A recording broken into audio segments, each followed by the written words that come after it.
अस्सलाम वालेकुम। Starlight story time में खुश आमदीद। हमारे नावल का नाम है जन्नत के पत्ते और आज इसकी एपिसोड है 14। शुरू करते हैं। तुमने मुझे पहले क्यों नहीं बताया? अब कैसी है वो? हुआ क्या था? वो फूली सांसों के दरमियान कहते हुए इसके साथ बैठा। वो इतना ही परेशान था जितनी वो।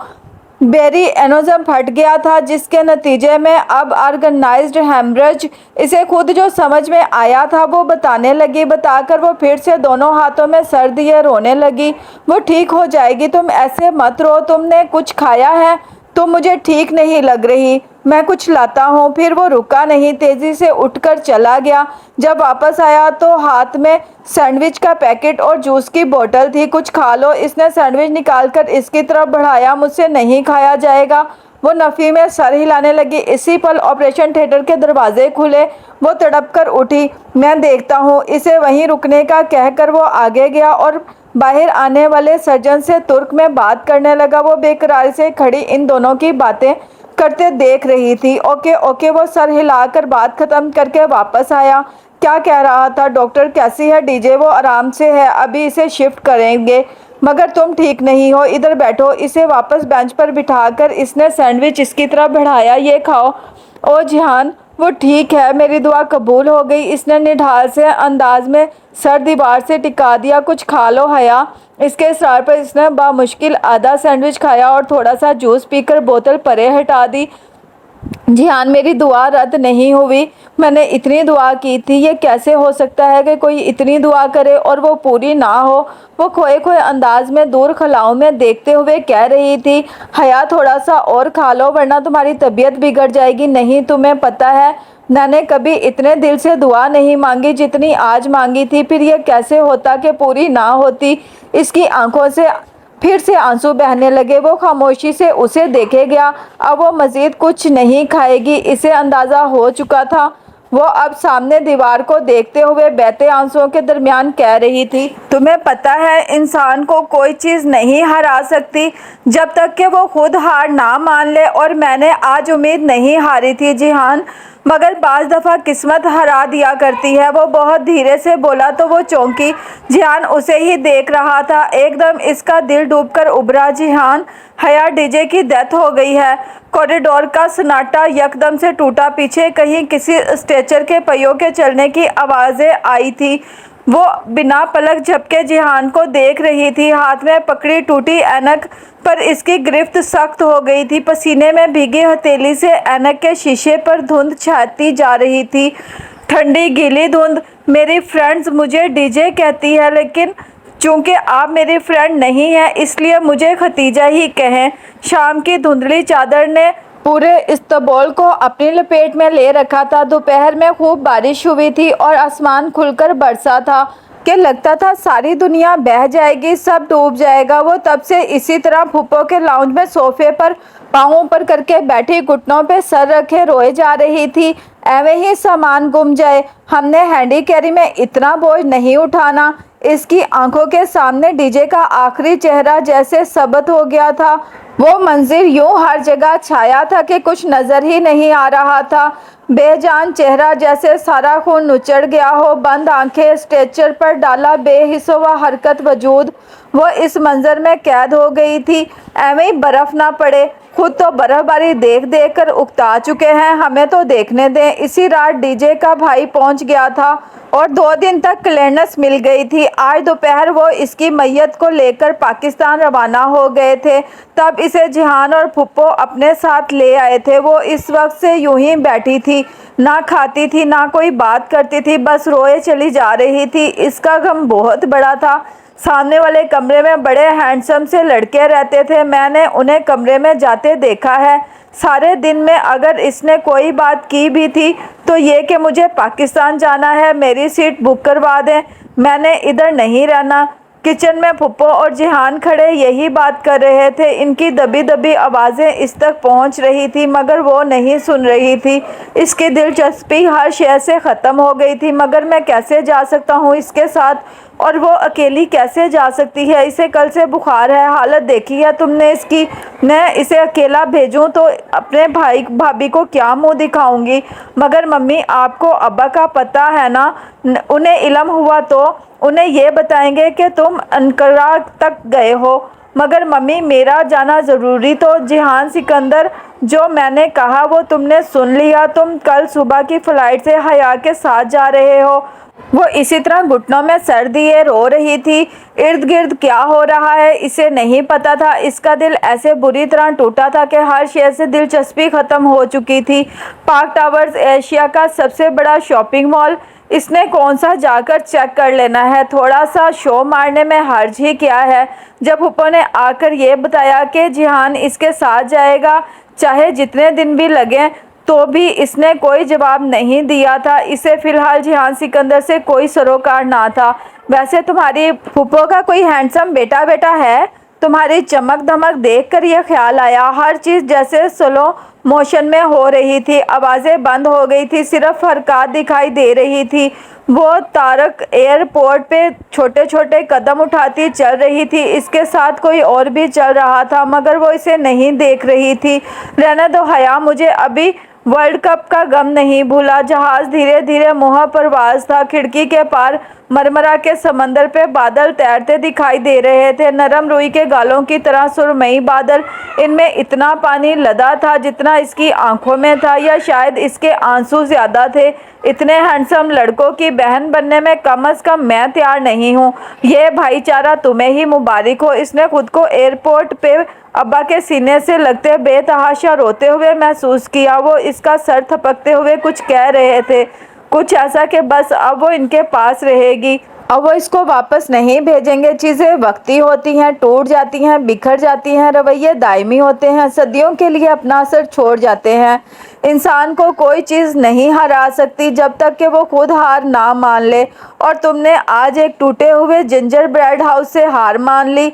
वो अम्मा के साथ डीजे के घर में थी। वहाँ हर तरफ कोहराम मचा था। इसकी अम्मी और बहनों का बिलक बिलक कर रोना, मातम, बहन सिसकियों की आवाज़ें, चीखें, जवान मौत थी। और गोया पूरी दुनिया इधर इकट्ठी हो गई थी। वो किसी को दिलासा ना दे सकी, बस एक कोने में बैठी बेआवाज़ रोती गई। अच्छा, फिर सोच लो, वो अब भी शादीशुदा है। नमाज जनाजा पिछले रोज़ ही अदा की जा चुकी थी मगर गम अभी भी पुराना नहीं हुआ था। खतीजा की बहनें इससे इसके बारे में पूछती थी मगर वो किसी को कुछ बता नहीं पा रही थी। सारी बातें ख़त्म हो गई थी। दुनिया बर्फ़ का ढेर बन गई थी, मरमरा के समंदर पे तैरती बर्फ़ का ढेर। क्या ज़िंदगी इतनी जल्दी गुजर जाती है? इससे भी जल्दी गुजर जाती है, हमें पता भी नहीं चलता और हमारा वक्त ख़त्म हो जाता है। इख्तिताम, दी एंड। सुरख सनोबर के ऊंचे दरख्तों के दरमियान हवा सरसराती हुई गुजर रही थी। वहाँ हर सौ घना जंगल था। ऊंचे दरख्तों के पत्ते सुनहरी धूप को मट्टी तक पहुँचने नहीं देते थे। दोपहर के वक्त भी इधर ठंडी मीठी सी छाया थी। बहारें इसी छाया में इधर उधर भागती बबोल के सफ़ेद फूल तोड़ तोड़ कर टोकरी में भर रही थी। आयशे गुल एक दरख्त तले ज़मीन पे बैठी सामने फैले कपड़े पे रखे बहुत से सुरख जंगली फूलों को धागे में पिरो रही थी। करीब ही एक दरख्त का कटा हुआ तना गिरा पड़ा था। जब बहुत से फूल जमा हो गए तो वो आयशे के पास आई। आयशे, सफ़ेद फूलों से भरी टोकरी इस कपड़े पे एक तरफ उंडेलते हुए इसने पुकारा। हूँ, इसने जवाबन कहते हाथ से सफ़ेद फूलों का ढेर नन्हे फूलों से एक तरफ समेट दिया। सफ़ीर तुमसे लड़ क्यों रहा था? वो खाली टोकरी रखकर इसके सामने आलती मारकर यूं बैठ गई कि अब इन दोनों के दरमियान फूलों वाला कपड़ा बिछा था। लड़ नहीं रहा था, अपनी बात समझाने की कोशिश कर रहा था। मगर वो ऊंचा ऊंचा क्यों बोल रहा था? भारे दोनों हाथों पे चेहरा गिराए उलझी उलझी सी पूछ रही थी। गर्दन झुकाकर सुई फूल में डालती आयशे ने मुस्कुराकर सर झटका। जब इंसान दूसरे की बात नहीं समझना चाहता तो वो यूं ही ऊंचा ऊंचा बोलता है। तुम्हें पता है ना, इसके पेरेंट्स ने इसकी शादी इसकी पाकिस्तानी कज़न से तय कर दी है और वो इससे शादी नहीं करना चाहता। क्यों नहीं करना चाहता? इसकी मर्जी नहीं होगी। इसने सुई को फूल की दूसरी तरफ से निकाल कर खींचा। धागा खींचता चला आया। फूलों की लड़ी लंबी होती जा रही थी। शादी मर्जी से होती है ना? हाँ। वो अब भारे के सफ़ेद फूलों को हाथ से इधर उधर टटोल रही थी। फिर जब मैं बड़ी होंगी तो मैं अब्दुर्रहमान से शादी करूंगी। फूलों को समेटता इसका हाथ रुका। इसने एक खफकी भरी निगाह बहारे पे डाली। बुरी बात बहारे गुल, अच्छी लड़कियां यूं हर बात नहीं कर लेती, मगर मैंने अब्दुर्रहमान को कह दिया था। वो एकदम ठिठक कर रुक गई थी और बेयकीनी से इसे देखा। क्या कहा तुमने इसे? यही कि जब मैं बड़ी होंगी तो क्या वो मुझसे शादी करेगा? तो इसने क्या कहा?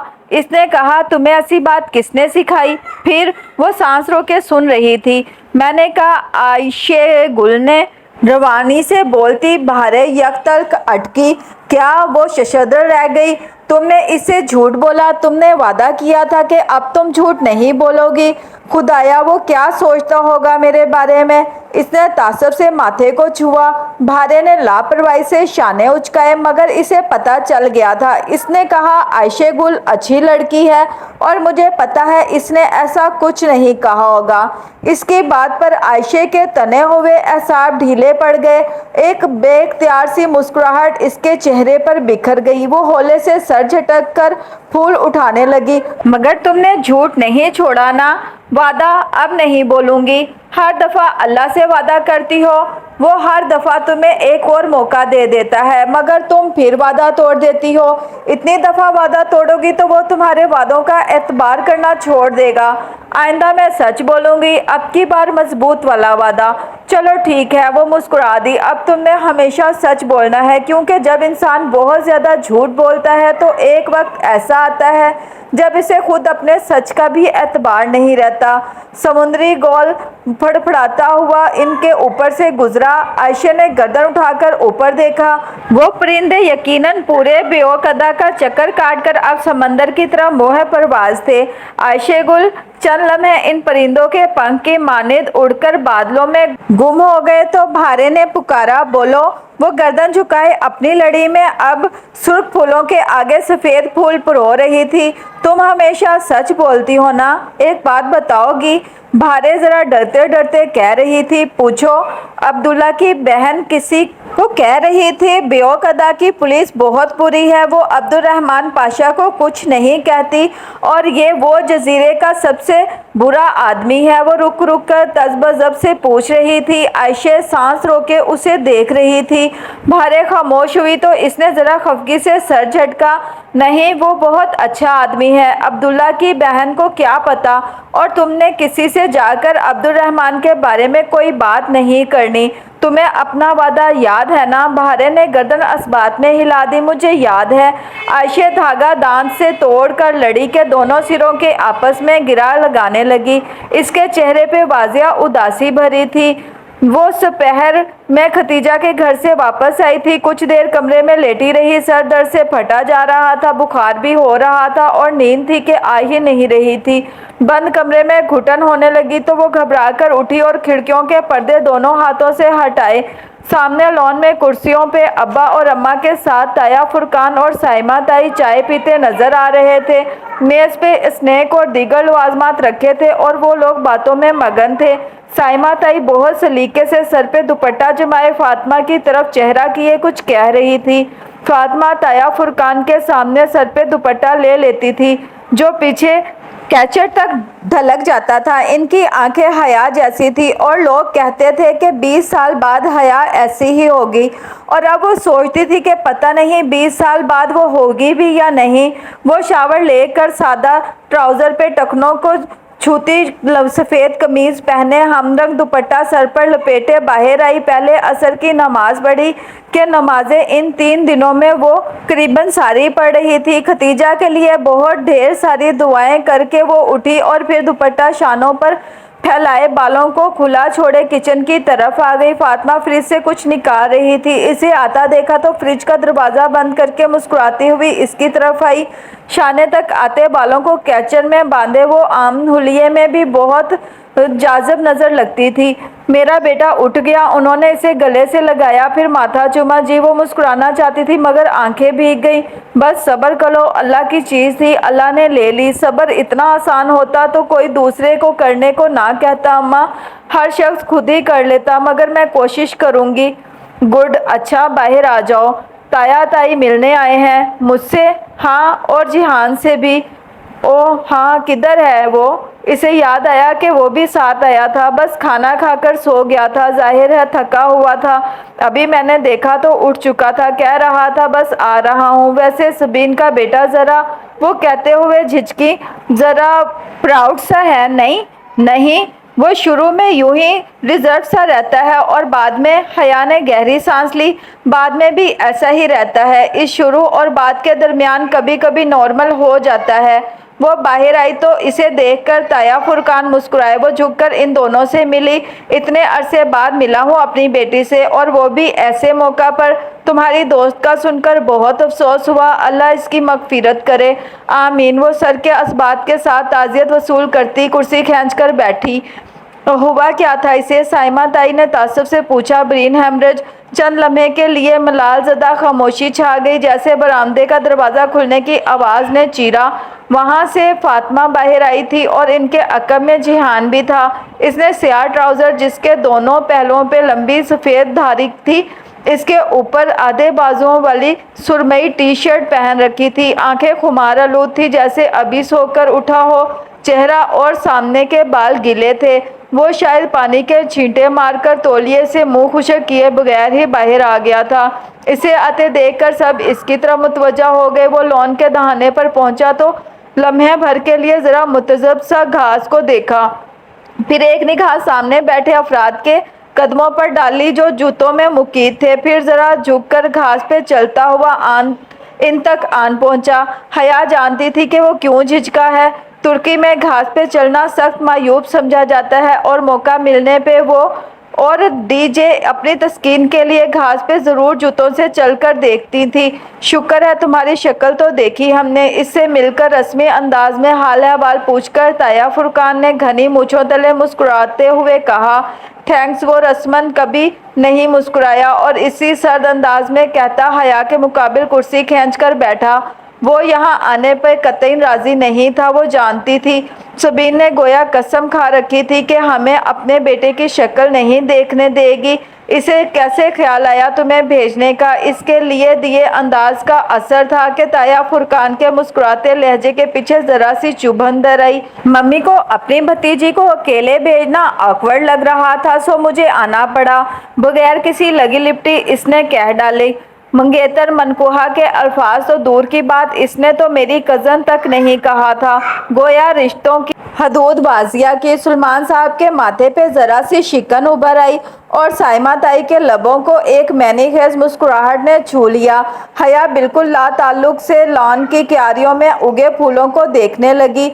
वो और डीजे हमेशा टाक्सिम पार्क से फूल चुराने की कोशिश करते थे, मगर वो केयर टेकर इन पे बड़ी सख्त निगाह रखता था। और तुम्हारी मम्मी कब आएंगी? सुलेमान साहब ने चाय का घूंट भरते हुए पूछा। मम्मी की भतीजी और तुम्हारी मम्मी, इसके घर के मर्द आज बहुत तोल तोल कर बोल रहे थे। क्या कुछ कह नहीं सकता। इसने शाने उचका दिए। जिहान जूस लोगे या चाय या फिर कॉफ़ी? फातिमा ने चाय के खाली कप ट्रे में रखते हुए इसको मुखातिब किया। वो मर्दों की बानिस्बत इसको दामाद वाला प्रोटोकॉल दे रही थी। बस एप्पल टी बहुत है, इसने रवानी में कह दिया, मगर फातिमा की आंखों में उभरती नासमझी देखकर लम्हे भर को मुतज़ब सा हुआ, फिर फ़ौरन तौसीक़ की, बस चाय। फातिमा ने मुस्कुराकर सर हिलाया और ट्रे उठाए अंदर की तरफ बढ़ गई। तो बेटा आपकी स्टडीज़ कंप्लीट हो गई? साइमा ताई अब बहुत मीठे लहजे में पूछ रही थी। वो हर किसी के लिए इतनी मीठी नहीं होती थी। कुछ था जो इसे चौंका गया। जी अब तो काफ़ी अरसा हो गया है। फिर क्या कर रहे हो आप? मेरा इस्तिक्लाल स्ट्रीट पे एक रेस्टोरेंट है, वही देखता हूँ। जवाबन साइमा ताई ज़रा हैरान हुई। अलबत्ता ताया फुरकान ने मतानत से सर हिलाते हुए अपने तासुरात छुपा लिए। वो जानती थी कि वो लोग इस्तिक्लाल स्ट्रीट की कीमती ज़मीन की अहमियत को नहीं समझते, इसलिए मुतासिर नहीं हुए और गो कि वो अपनी लाताल्लुकी तोड़ना नहीं चाहती थी, फिर भी धीरे से बोली थी। इस्तिक्लाल स्ट्रीट पे एक रेस्टोरेंट का मतलब है लाहौर की MM आलम रोड पे 2 रेस्टोरेंट्स, वो कहकर क्यारियों को देखने लगी। ओह अच्छा, गुड। इनके तासुरात फौरन ही बदले थे।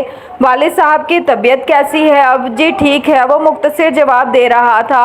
तभी फातिमा इसकी चाय मग ट्रे में ले चली आई। कुछ लो ना बेटा, तुमने कुछ नहीं लिया। जी मैं ले लेता हूँ। इसने मग उठा लिया मगर दूसरी किसी शे को छुआ तक नहीं। ताया, फुरकान और साइमा ताई इधर उधर की छोटी मोटी बातें करके जल्द ही उठकर चले गए। अलबत्ता जाते वक्त वो जिहान के लिए दिए जाने वाले आज रात के डिनर पे सबको मदऊ करके गए थे। तुम्हारी छुट्टी कब तक है फिर? इनके जाने के बाद सलमान साहब जिहान से पूछने लगे। बस यही 4 दिन। फिर तुम अपनी फ़्लाइट बुक करवाना, तो हया की मत करवाना, वो वापस नहीं जाएगी। हया ने चौंक कर अब्बा को देखा। ओके। जिहान ने एक सरसरी नज़र इस पे डालते हुए शाने उचका दिए। मगर अब्बा, हमारा कॉन्ट्रैक्ट। वो एकदम बहुत परेशान हो गई। मैं तुम्हारा मेडिकल सर्टिफिकेट बनवा दूंगा। कॉन्ट्रैक्ट की फ़िक्र छोड़ो, अब मेरा मज़ीद हौसला नहीं है तुम्हें बाहर भेजने का। इस बच्ची का जनाजा भुगताया है मैंने। इतनी दूर अकेली बच्चियां भेजना कहाँ की अक्लमंदी है? कल को कुछ हुआ तो? अब्बा, इसके ब्रेन में अंदर बहुत पहले से हया, जो मैंने कहा वो तुमने सुन लिया। इनका अंदाज इतना दो टोक और सख्त था कि इसने सर झटका दिया। जी अब्बा। जिहान लाताल्लुक सा बैठा चाय के घूंट पी रहा था। ताया, फुरकान के पोर्च की बत्तियां रात की तारीकी में जगमगा रही थी। वो और जिहान फातिमा के हमरा चलते हुए बरामदे के दरवाजे तक आए थे। सलमान साहब का कोई ऑफिशियल डिनर था, सो उन्होंने माजरत कर ली थी। दरवाजे के करीब जिहान रुका और झुककर बूट का तस्मा खोलने लगा। फातिमा ने रुककर अचनबे से इसे देखा। पाकिस्तान में जूते पहनकर घर में दाखिल होते हैं। वो इतनी कबीदा खातर और बेजार थी कि जिहान से मुखातिब होने का दिल नहीं चाह रहा था, फिर भी कह उठी, ओह सॉरी। वो ज़रा चौंका, फिर जल्दी से तस्मे की गिरा लगाकर सीधा हुआ। वो पहली बाज़ाब्ता गुफ्तगू थी जो पाकिस्तान आकर इन दोनों के दरमियान हुई थी। तुर्की में जूते घर से बाहर उतारते हैं, इसलिए रुका था। इसने उलझी सी खड़ी फातिमा के करीब सरगोशी करके वजह बताई और आगे बढ़ गई। डाइनिंग हॉल में बहुत पुरतकल्लुफ़ खाना सजा था। साइमा ताई ने खूब एहतमाम कर रखा था। जिहान बहुत मुख्तसर गुफ्तगू कर रहा था। कोई कुछ पूछता तो जवाब देता और फिर खामोशी से खाने लग जाता। इरम सोनिया भाभी और दावर भाई के इस तरफ बैठी थी। फरूख की कॉल थी, सो वो हॉस्पिटल में था। इरम हया से ज़रा रुखाई से मिली। इसका खिंचा खिंचा और खामोश सा अंदाज हया को सारी वजह समझा गया। इस रात वो यकीनन पकड़ी गई थी, मगर हया ने इसे नहीं बचाया था, सो ताया के सामने इसका पोल खुल गया था। इसीलिए वो हया को इस सब का जिम्मेदार समझती थी, मगर इसने असर नहीं लिया। वो डीजे का सदमा इतना गहरा लिए हुई थी कि इसे अब इन बातों से फ़र्क नहीं पड़ता था। दावर भाई और ताया फुरकान जिहान से तुर्की के मुतल्लिक छोटी मोटी बातें यूं ही बरसलीब तस्करा पूछ रहे थे और वो नपे तुले जवाब दे रहा था। कभी तुर्की आए तो हमारी तरफ ज़रूर आइएगा, दावर भाई ने सोनिया की तरफ इशारा करते हुए कहा। सोनिया मुस्कुराई। ताई ने फौरन दावर भाई को देखा। मेरा मतलब है हम सब। दावर भाई ने जल्दी से तोसी की। सोनिया ने सर झुका दिया। श्योर। जिहान ने शाने उचका दिया। जैसे आप आए या नहीं मुझे फ़र्क नहीं पड़ता। आगे क्या इरादा है तुम्हारा? खाना दरमियान में था जब ताया फुरकान ने बहुत सरसरी से अंदाज में कहते हुए गोया पहला पत्ता फेंका। हया ने ज़रा चौंक कर उन्हें देखा और फिर फातिमा को, जो हया की तरह ही चौंकी थी। जो बात इन 2 माह में वो खुद और इतने अरसे से इसकी माँ बाप सबीन फुप्पो या जिहान से नहीं पूछ सके थे, वो ताया फुरकान ने बड़े आराम से पूछ ली थी। कुछ सरमाया जमा हुआ तो जवाहिर माल में एक रेस्टोरेंट खोलूँगा। चमचे और कांटे से चावल प्लेट से खाते हुए इसने जवाब दिया। तुम दावर से साल भर ही छोटे हो ना? इसने इस बात में सर हिला दिया। भाई, दावर मियाँ तो अब मज़ीद स्टेबल होने के हक़ में बिल्कुल नहीं थे और साहबजादे का ख्याल ये था कि इस उम्र में फैमिली शुरू कर देनी चाहिए, सो हमने इसकी शादी कर दी। तुम्हारा क्या ख्याल है? ताया फुरकान चावलों की प्लेट में रायता डालते हुए पूछ रहे थे। हया के हलक में नवाला फंसने लगा। इसने झुका सर मज़ीद झुका दिया। जिहान ने ज़रा से कंधे उचकाए। दावर के पास इसके वालिद का اسٹیبل بزنس تھا، سو وہ اس پوائنٹ پہ شادی افورڈ کر سکتا تھا۔ اس نے سلاد کی پلیٹ سے کھیرے کا ایک ٹکڑا اپنی پلیٹ میں رکھتے ہوئے بے پرواہی سے جواب دیا، کام تو خیر تمہارا بھی اسٹیبل ہو گیا ہے، میرے اوپر ابھی کافی قرض ہے، وہ ذرا ہلکا ہو جائے تو میں سوچوں گا۔ حیا نے گردن مزید جھکا لی۔ کیا تھا اگر وہ اپنی لینڈ لیڈی کے قرضے کا ذکر نہ کرتا اور کچھ بھرم تو رہنے دیتا؟ یہ بھی ٹھیک ہے، انسان اس وقت ہی شادی کرے جب وہ اس ذمہ داری کو نبھا سکے۔ ذمہ داری نبھانا بھی مشکل کام ہوتا ہے۔ ہاں، اگر والدین ساتھ دیں تو یہ مشکل آسان ہو سکتی ہے، مگر یہاں پاکستان میں تو اب اکثر شادیوں پہ والدین ناخوش ہوتے ہیں کیونکہ آج کل کے بچے ان کی پسند کو اہمیت نہیں دیتے اور اپنی مرضی کرتے ان کے طے کردہ رشتوں کو ریجیکٹ کر دیتے ہیں۔ یہ تو بچے ہیں کہ جو ماں باپ کا کہا اس پہ راضی ہو گئے، ورنہ تو انہوں نے معاشرے پہ ایک تبصرہ کرتے ہوئے تعصب سے سر جھٹکا۔ سونیا بھابی نے بے چینی سے پہلو بدلا۔ فاطمہ کی پیشانی پہ ناگوار سی شکنیں ابھر آئی تھیں، مگر وہ کچھ کہہ نہیں سکتی تھی۔ تایا بڑے تھے، ان کے سامنے کوئی نہیں بول سکتا تھا۔ ویل یہ ڈپینڈ کرتا ہے، جیہان نے کولڈ ڈرنک کے گلاس سے چھوٹا سا گھونٹ لیتے ہوئے کہا۔ میرا خیال ہے ماں باپ اگر اپنی مرضی مسلط نہ کریں تو چیزیں ٹھیک رہتی ہیں۔ سائمہ تائی کی مسکراہٹ گہری ہوتی چلی گئی۔ فاطمہ کے چہرے پر ایک تاریک سا سایہ لہرایا اور حیا کی گردن مزید جھک گئی۔ بھرے پنڈال میں گویا اس کی بے عزتی کر دی گئی تھی۔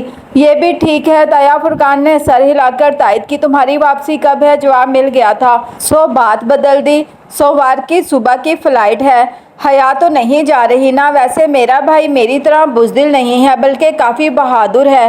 میری بیٹی نے بھی آ کر اسی اسکالرشپ کا کہا تھا، مگر میں نے اس کی ماں سے کہا کہ اسے سمجھاؤ، اکیلی لڑکی جب دوسرے ملک یوں تنہا جاتی ہے تو پورا خاندان انگلیاں اٹھاتا ہے۔ بھئی بچی جتنی احتیاط کرے، لوگ تو باتیں بناتے ہیں کہ کو ایجوکیشن میں پتہ نہیں کیسے رہتی ہے وہاں، اکیلے باہر آنا جانا ہوگا، کس سے ملتی ہے کس سے نہیں، پھر کوئی اونچ نیچ ہو جائے تو ماں باپ تو ہو گئے بدنام۔ خیر ویسے ترکی تو اچھا مسلمان ملک ہے اور تمہاری فیملی ساتھ تھی تو ہمیں اپنی بیٹی کی طرف سے بے فکری رہتی تھی۔ انہوں نے کہتے ہوئے مسکرا کر حیا کو دیکھا جو خاموشی سے پلیٹ میں دھرے چاول کانٹے سے ادھر ادھر کر رہی تھی۔ وہ کھا نہیں رہی تھی، کسی نے محسوس نہیں کیا۔ حیا تم نے شادی کے کپڑے بنوا لیے؟ سائمہ تائی نے گفتگو کا رخ اس کی طرف موڑا۔ اس نے ذرا سی نفی میں گردن ہلائی۔ ابھی دیکھوں گی۔ اسے علم نہیں تھا کہ اماں نے کپڑے بنوائے ہیں یا نہیں۔ چلو تم ریڈی میڈ بھی لے سکتی ہو، آسانی ہو جائے گی۔ سارا مسئلہ میری ارم کا ہوتا ہے، دوپٹہ شفون کا نہ ہو، پتلا دوپٹہ سر پہ ہی نہیں ٹکتا، آستین باریک نہ ہو، اور پھر جو جوڑا اچھا لگتا ہے اس کی آستینیں ہی غائب ہوتی ہیں۔ تمہاری تو خیر ہے، تم سب ہی کچھ پہن لیتی ہو، ساری مصیبت تو میری آئی رہتی ہے، بار بار درزی کے چکر لگانے پڑتے ہیں۔ بات ختم کر کے انہوں نے ایک نظر جیہان پہ ڈالی، وہ ٹیشو سے ہاتھ صاف کر رہا تھا۔ بس کیوں کر دی بیٹا؟ اور لو نا، کھانا ٹھیک لگا تمہیں؟ جی مامی، کھانا تو بہت اچھا تھا، بس ذرا مرچ زیادہ تھی۔ وہ پہلی دفعہ قدرے مسکرا کر بولا۔ جہاں تائی کی مسکان پھیکی ہوئی، وہاں سونیا بھابی نے اپنی مسکراہٹ چھپانے کے لیے چہرہ جھکا دیا۔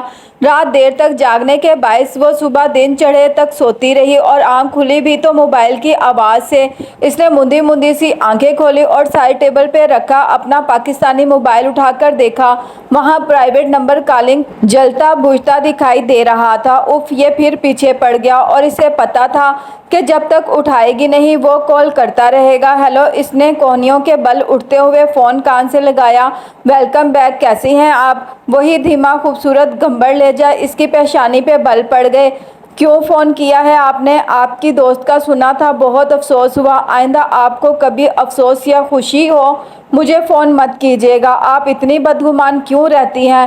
آپ اگلے بندے کی پوری بات کیوں نہیں سنتی؟ مجھے کہنے تو دیں، مجھے کہنا ہے۔ اسے جیسے غصہ آیا تھا۔ دیکھیں، میں جانتی ہوں کہ آپ کون ہیں، میں یہ بھی جانتی ہوں کہ آپ کس کے بیٹے ہیں، اور یہ بھی کہ آپ کا میرے خاندان سے کیا ایشو ہے، مگر بات جو بھی ہے اس کا مجھ سے کوئی واسطہ نہیں ہے۔ آپ آئندہ فون کریں گے بھی تو میں نہیں اٹھاؤں گی۔ خدا حافظ۔ اس نے زور سے بٹن دبا کر فون بند کیا اور تکیے پہ اچھال دیا۔ پتہ نہیں کون سا گناہ تھا اس کا جو وہ شخص اس کے پیچھے پڑ گیا اور اپنے ساتھ بہت سے مسئلے اس کے پیچھے لگا دیے۔ شام میں فاطمہ کے بے حد اصرار اور پھر ناراض ہونے کی دھمکی کے بعد حیا کا وہ کامدار انارکلی فراک پہننے پہ راضی ہوئی جو رنگ کے فرق کے ساتھ تمام لڑکیوں نے مہندی کے لیے بنوائے تھے۔ اس کا قطعاً تیار ہونے کو دل نہیں چاہ رہا تھا مگر فاطمہ نے اس کی ایک نہیں سنی۔ جو ہو چکا ہے ہم اسے بدل تو نہیں سکتے، پھر لوگوں کو خود پہ تمسخر کرنے کا موقع کیوں؟ فریش ہو کر جاؤ ورنہ تمہاری تائی کوئی نہ کوئی قصہ بنا دیں گی۔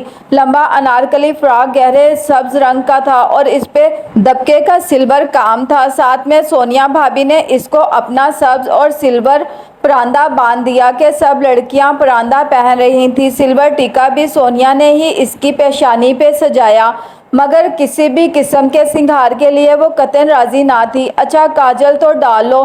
سونیا اس کے ساتھ سیڑھیوں کے اوپر کھڑی اسے کاجل تھمانا چاہ رہی تھی مگر اس نے چہرہ پیچھے کر لیا۔ وہ اس وقت تایا فرقان کے گھر میں تھی۔ سیڑھیوں سے نیچے لاؤنج میں ہر طرف رشتے داروں کی چہل پہل تھی۔ مہوش اور سحر کی چھوٹی بہن ثنا کیمرہ لیے ادھر ادھر بھاگ رہی تھی۔ اس کا فراک سرخ کلر کا تھا، سونیا کا اپنی بری کا تھا ہلکا گلابی۔ نہیں رہنے دیں بھابی، اس نے بددلی سے چہرہ پیچھے ہٹایا۔ چاندی کے گول ٹیکے نے دھلے دھلائے چہرے کو سجا دیا تھا۔ سونیا تعصب سے سر جھٹک کر گویا اس پہ ماتم کرتی سیڑھیاں اتر گئی۔ اس نے ایک آخری نگاہ دیوار پہ آویزاں آئینے پہ ڈالی، کامدار سبز دوپٹہ کندھے پہ ڈالا اور دوسرا پلو بائیں بازو سے آگے کو نکال لیا اور پلٹ کر سیڑھیاں اترنے لگی۔ تب ہی اس نے جیہان کو دیکھا۔ وہ سب سے لاتعلق سا اپنے موبائل پہ کچھ پڑھتا سامنے سے چلا آ رہا تھا۔ فاطمہ اس کے لیے 2-3 کرتے لے آئی تھی اور اس وقت اس نے ان میں سے ایک سیاہ والا کرتا زیب تن کر رکھا تھا جس کے گلے پہ سنہرے دھاگے کا کام تھا۔ آستین کوہنیوں تک موڑے وہ کوئی میسج لکھ رہا تھا۔ وہ سیج سیج کر باریک ہیل سے زینے اترنے لگی۔ ٹاکسم والا واقعہ اسے نہیں بھولتا تھا۔ وہ آخری سیڑھی پہ تھی جب جیہان نے سر اٹھایا، ایک لمحے کے لیے رک کر اسے دیکھا پھر اس کی طرف آیا۔ حیا وہ آخری زینے پہ ایک ہاتھ ریلنگ پہ رکھے ٹھہر سی گئی۔ میں نے اپنی سوموار کی فلائٹ بک کروائی ہے، تمہاری بک تو نہیں کروانی نا؟ تم واپس نہیں جا رہی رائٹ؟ لاتعلق سے انداز میں وہ محض کام کی بات پوچھ رہا تھا۔ اس کے گلے میں آنسوؤں کا گولا اٹکنے لگا۔ نہیں میں واپس نہیں جا رہی۔ ابا ایک دفعہ فیصلہ کر لیں تو پھر وہ اسے نہیں بدلتے۔ وہ آخری زینہ اتر کر اس سے چند قدم کے فاصلے پہ کھڑی ہوئی۔ اوکے وہ شانے اچکاتے ہوئے پلٹنے ہی لگا تھا کہ ثنا اس پل کیمرہ لیے ان کے سامنے آئی۔ ایک منٹ جیہان بھائی یہیں کھڑے رہیں، میں آپ دونوں کی پکچر لے لوں؟ خوش دلی سے کہتے ہوئے اس نے کیمرہ اپنے چہرے کے سامنے کیا۔ جیہان نے ذرا چونک کر ساتھ کھڑی حیا کو دیکھا اور پھر قدرے ناگواری سے وہ چند قدم آگے کو آیا۔ ثنا جو فوکس کر رہی تھی اس نے ذرا حیران ہو کر کیمرہ چہرے سے نیچے کیا۔ کسی کی پکچر بنانے سے پہلے اس سے پوچھ لینا چاہیے، لب بھینچے ذرا ترشی سے کہہ کر وہ آگے بڑھ گیا۔ ثنا کا رنگ ماند پڑ گیا۔ اس کا کیمرے والا ہاتھ ڈھیلا ہو کر پہلو میں آ گرا۔ اس نے پلٹ کر راہداری کی سمت دیکھا جہاں وہ جاتا دکھائی دے رہا تھا، پھر دبے دبے غصے سے سر جھٹکا۔ میری توبہ جو کبھی ان کی تصویر بناؤں یا ان سے بات بھی کروں۔ وہ خفگی سے بڑبڑاتے ہوئے آگے چلی گئی۔ حیا نے انگلی کی نوک سے آنکھ کا بھیگا گوشہ صاف کیا اور سر کو خفیف سی جنبش دے کر آگے بڑھ گئی۔ اس کے پاس رونے کے لیے بہت سے غم تھے۔ مہندی کا فنکشن زاہد چچا کے لان میں ہی منعقد کیا گیا تھا۔ لان کافی کھلا اور وسیع تھا۔ 100 کناتوں سے صرف اوپر کی چھت بنائی گئی تھی، باقی اطراف کھلی رہ گئی تھی جہاں ہر 100 دیواروں پر لڑیوں کی صورت بتیاں جگمگا رہی تھی۔ اسٹیج پر رکھے لکڑی کے جھولے کے گیندے کے پھولوں سے آراستہ کیا گیا تھا اور مہوش اس پہ کسی ملکہ کی شان سے بیٹھی تھی۔ اس کا انارکلی فراک باقی لڑکیوں کے برعکس 2 رنگا تھا، سرخ اور زرد۔ انہی 2 رنگوں کا پراندہ آگے کندھے پر ڈالے، دوپٹہ سر پر ٹکائے وہ مسکرا کر بہت پر اعتماد طریقے سے سب سے باتیں کر رہی تھی۔ اس اعتماد میں غرور کی جھلک بھی تھی۔ وہ خوبصورت نہیں تھی مگر خوب سارا پیسہ اپنی تراش خراش پر لٹانے کے بعد اب بے حد دلکش لگ رہی تھی۔ پہلو میں بیٹھا اس کا ماموزاد عفان عام سی شکل کا کینیڈین نیشنل تھا مگر سننے میں آیا تھا کہ تازہ بے حد امیر ہوا ہے۔ ابھی یہ کہانی حیا نے پوری سنی نہیں تھی۔ وہ بالکل کونے میں رکھی ایک میز کے گرد کرسی پر بیٹھی تھی۔ وہاں جگہ جگہ ایسے ہی میزوں کے گرد کرسیوں کے پھول بنے تھے۔ کوئی اور وقت ہوتا تو وہ بھی اپنے سبز فراک میں ادھر ادھر خوش باش پھر رہی ہوتی، مگر آج وہ اندر سے اتنی بیزار اور اداس تھی کہ وہیں بیٹھی سب کو خالی خالی نگاہوں سے دیکھے گئی۔ ہر طرف لڑکیاں لڑکے آ جا رہے تھے۔ ثنا اپنا کیمرہ اٹھائے ماتھے پہ جھولتا ٹیکا سنبھالتی ادھر ادھر اٹھلاتی تصویریں کھینچتی پھر رہی تھی۔ اسٹیج پہ سائمہ تائی جھک کر مہوش کو مہندی لگا کر اب مٹھائی کھلا رہی تھی۔ ارم بھی وہیں تھی۔ اس کا انارکلی فراک ہلکا فروزی تھا اور کبھی دوپٹہ گردن میں ڈال لیتی تو کبھی سر پہ کر لیتی، اور خواتین اور مردوں کا ایک ہی جگہ انتظام تھا اور تایا فرقان بھی آس پاس ہی تھے۔ ظاہر چچا روشن خیال تھے تو مہوش کے ماموں کا خاندان بھی آزاد خیال تھا، سو مہندی کا فنکشن مشترکہ رکھا گیا تھا۔ البتہ ان کے خاندان کے لڑکے اور مرد ذرا الگ تھلگ چند میزوں پر براجمان تھے تاکہ برائے نام ہی صحیح مگر پارٹیسپینٹ ہو جائے۔ تایا فرقان اور سلیمان صاحب سب وہیں تھے۔ وہ اسی طرح بیٹھی پراندے کو آگے ڈالے غیر دلچسپی سے سب کچھ دیکھ رہی تھی۔ اس نے ایک سرسری سی نگاہ میں گرد و پیش کا جائزہ لے کر جیحان کو ڈھونڈنا چاہا تھا اور وہ اسے نظر آ بھی گیا۔ دور مردوں کی طرف تایا فرقان اور سلیمان صاحب کے ساتھ کرسی پہ ٹانگ جمائے ہوئے آستین عادتاً کوہنیوں تک موڑے وہ خاصا لا تعلق سا بیٹھا تھا۔ یقیناً وہ جی بھر کر بور ہو رہا تھا۔ وہ تلخی سے سر جھٹک کر واپس اسٹیج کو دیکھنے لگی جہاں اب فاطمہ مہوش کو مٹھائی کھلا رہی تھی، ساتھ ہی اس کی جڑواں بہن سہرش بیٹھی مسکرا کر کیمرے کو دیکھتی تصویر بنا رہی تھی۔ اس کا انارکلی فراک پستی رنگ کا تھا۔ دونوں بہنوں کی شکل و صورت سمیت سب مختلف تھا مگر بدلے بدلے یہ مغرور انداز یکساں تھے۔ ثنا چونکہ چھوٹی تھی یا فطرتاً مختلف تھی سو اس نے یہ اثر قبول نہیں کیا تھا۔ حیا ادھر بیٹھی ہو۔ ارم اپنا فیروزی کامدار دوپٹہ سر پہ ٹھیک سے جماتے ہوئے اس کے ساتھ کرسی پہ آ بیٹھی۔ کل کی نسبت اس کا رویہ قدرے دوستانہ تھا۔ ہاں تم سناؤ، تھک گئی ہو؟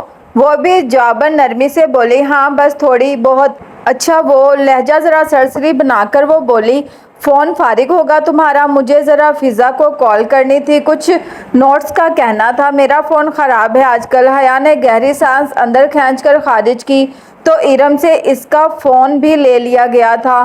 ہاں فون فارغ ہے، جب چاہے لے لو مگر کریڈٹ ختم ہے، جب سے آئی ہوں ڈلوایا ہی نہیں ہے۔ دوپہر سے ظفر کو ڈھونڈ رہی تھی کہ وہ ملے تو اس کو بھیج کر کارڈ منگواؤں۔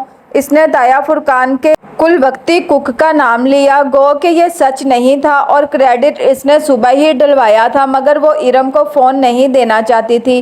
اچھا، ارم کے چہرے پہ واضح مایوسی سی پھیلی تھی۔ اماں کا فون فارغ ہوگا، لے آؤ۔ وہ اٹھنے لگی تو اس کی توقع کے عین مطابق ارم نے جلدی سے اس کا ہاتھ پکڑ کر روک دیا، رہنے دو، میں بعد میں ابا سے لے لوں گی۔ میرا فون ذرا ریپیئرنگ کے لیے نہ گیا ہوتا تو۔ خیر تم سناؤ، ترکی میں سب ٹھیک تھا؟ وہ بات کا رخ پلٹ گئی، بس وہاں کی اب دنیا بدل گئی ہے۔